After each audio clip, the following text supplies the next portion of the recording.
नमस्कार।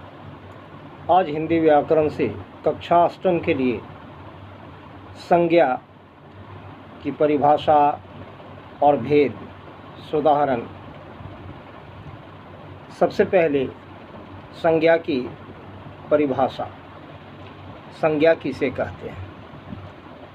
किसी व्यक्ति, वस्तु, स्थान, भाव आदि के नाम को संज्ञा कहते हैं। यहाँ वस्तु शब्द का प्रयोग व्यापक अर्थ में हुआ है, जो केवल वाणी और पदार्थ का वाचक नहीं, वरन उनके धर्मों का भी सूचक है। साधारण अर्थ में वस्तु का प्रयोग इस अर्थ में नहीं होता। अतः वस्तु के अंतर्गत प्राणी, पदार्थ और धर्म आते हैं। इन्हीं के आधार पर संज्ञा के भेद किए गए हैं। संज्ञा के 5 भेद होते हैं: व्यक्तिवाचक संज्ञा, जातिवाचक संज्ञा, समूहवाचक संज्ञा, द्रव्यवाचक संज्ञा और भाववाचक संज्ञा। सबसे पहले व्यक्तिवाचक संज्ञा। जिस शब्द से किसी एक वस्तु या व्यक्ति का बोध हो, उसे व्यक्तिवाचक संज्ञा कहते हैं। जैसे श्याम, पटना, गंगा आदि। हिंदी में व्यक्तिवाचक संज्ञा की संख्या सर्वाधिक है। इसके अंतर्गत निम्नलिखित नाम आते हैं: व्यक्तियों के नाम जैसे राम, श्याम, महेश, सुरेश आदि। दिशाओं के नाम, नदियों, झीलों और समुद्रों के नाम, पर्वतों के नाम, देशों और महादेशों के नाम, नगरों, चौकों और सड़कों के नाम, दुकानों, प्रकाशनों के नाम, पुस्तकों तथा समाचार पत्रों के नाम, दिनों, महीनों के नाम, त्योहारों, उत्सवों के नाम, ऐतिहासिक युद्धों और घटनाओं के नाम, ग्रह, नक्षत्रों के नाम, राष्ट्रीय जातियों के नाम।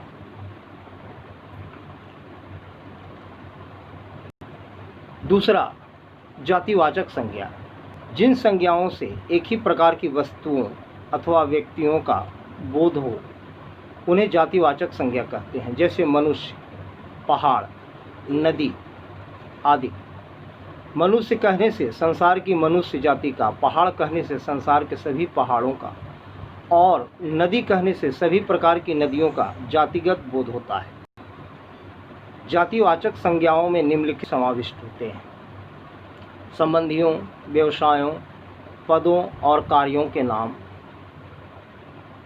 पशु पक्षियों के नाम तथा कीट पतंगों के नाम, विभिन्न सामग्री के नाम, फलों, फूलों तथा सब्जियों के नाम, सवारियों के नाम, पहनने ओढ़ने आदि के सामान के नाम, मिठाई, अन्न, मसाले आदि के नाम, प्राकृतिक तत्वों के नाम। तीसरा, समूहवाचक संज्ञा। जिस संज्ञा से वस्तु अथवा व्यक्ति के समूह का बोध हो, उसे समूहवाचक संज्ञा कहते हैं। जैसे सेना, सभा, झुंड, गुच्छा आदि। ये शब्द किसी एक व्यक्ति या एक वस्तु का बोध न कराकर उनके समूह का बोध कराते हैं।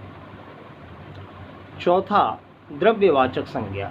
जिस संज्ञा से नाप तौल वाली वस्तु का बोध हो, उसे द्रव्यवाचक संज्ञा कहते हैं।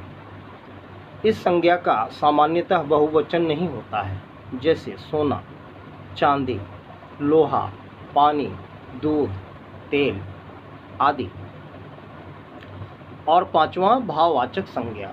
जिस संज्ञा शब्द से व्यक्ति या वस्तु के गुण या धर्म अथवा व्यापार का बोध होता है, उसे भाववाचक संज्ञा कहते हैं। जैसे नम्रता, बुढ़ापा, लंबाई, मिठास आदि। भाववाचक संज्ञा में निम्नांकित समाविष्ट होते हैं। जैसे गुण, भाव, अवस्था, माप, क्रिया, गति, स्वाद और अन्य भावनाएं। इस प्रकार संज्ञा के 5 भेद होते हैं। धन्यवाद।